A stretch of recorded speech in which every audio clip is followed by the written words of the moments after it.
Democracy government of the people by the people for the people. কে বলেছিলেন এই সংজ্ঞাটা? আমেরিকার 16তম প্রেসিডেন্ট আব্রাহাম লিঙ্কন একজন মুসলিম ছিলেন। সেই গণতন্ত্রের কি আছে? আপনি নিশ্চয়ই বলতে পারেন আমি কম বেশি শিক্ষিত। অবশ্যই কিছু শিক্ষিত, আমার হাতে কি রিক্সা। কেন? ভালো কিছু করার কি আমার যোগ্যতা নেই, দক্ষতা নেই? আছে, আমার যাচাই বাছাই করার আমার প্ল্যাটফর্ম পাই। তার আগে ওনারা খেলা শুরু করেছেন, খেলা হবে, খেলা হবে। আর কি খেলা হবে? আপনি কি খেলতে চান? কি খেলতে চান? আমরা তো এই দেশের জনগণ, সাধারণ মানুষ। আপনি আমাদের কাপড়ে আসেন, তারপর খেলা কাকে বলে আমরা খেলবো, আপনিও খেলেন। বেশ স্বাধীন হয়েছে, এই স্বাধীনতার দলিলটা কার কাছে আছে?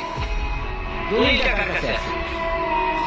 ওই বলেছিলেন না, বুদ্ধ সাহেব বলেছিলেন যাও তোমার দিল্লির পূর্বদের কাছে যাও। সেই দিল্লির